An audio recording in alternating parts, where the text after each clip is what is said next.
The Warrior Cat's naming system is simple enough.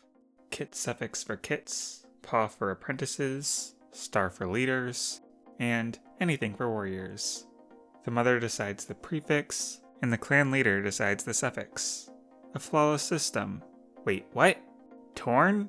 What kind of name is Torn Kit? Did someone rip him like a piece of paper?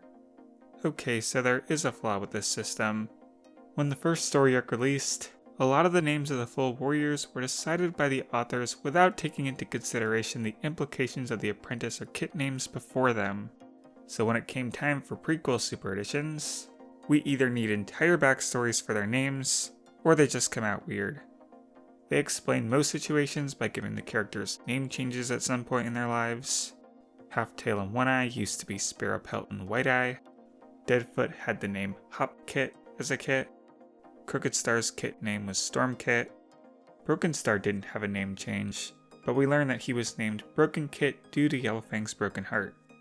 I mean, these names are still very mean and unnecessary, but at least we know why they happened. And for Crooked Star, we got an entire tragic character arc, so at least us readers are entertained. There are still some remaining names that don't make sense though, like Yellowfang being named Yellow Kit, even though she has orange eyes. Longtail was confirmed by the website to have been Long Kit at some point, which is kinda silly. As I pointed out earlier, we know Torn Ear's apprentice name was Torn Paw, so either he is the diet version of Crooked Star, where he got his ear torn as a kit and got his whole name changed for it, or he was born with a torn ear and his mom thought it would be funny to call him Torn Kit. But the name that's most annoying to me is none of those. It is Onewhisker. While the fandom often honors his name and draws him with a single whisker, he has only ever been depicted by the books and the website as having multiple whiskers. On the cover of his new Super Edition, I can count more than 25 whiskers on his face. So why his prefix is 1 is completely unexplained. The preview starts with him as an apprentice, so we don't get to see him as One Kit. But yes, it is confirmed his kit name is One Kit. The only reason to name a kit One Kit that I actually think would be really cool was if he was born a single kit with no siblings, and his mom was like, "Oh, that's not very common, but I'm blessed regardless." He may just be one kit, but he will be a number 1 warrior. That would be cute, but nope. The book gives him 2 sisters, so that idea is out the window. And in the preview for this book, the explanation for his name is just not present. What we do get is his apprentice name One Paw get called out by Melody as not making sense because he has 4 paws, but One Paw just shrugs it off and implies his warrior name will make more sense. Well, it doesn't.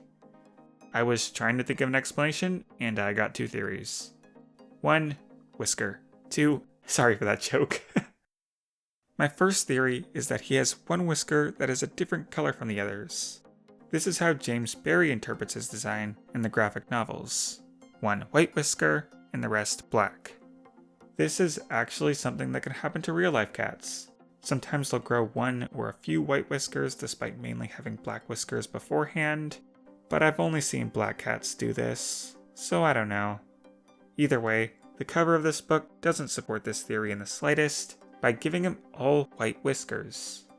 So that's why I have a second theory, that being that there was a battle or similarly intense trial he was in that decided his warrior name, where somehow he lost all of his whiskers except 1.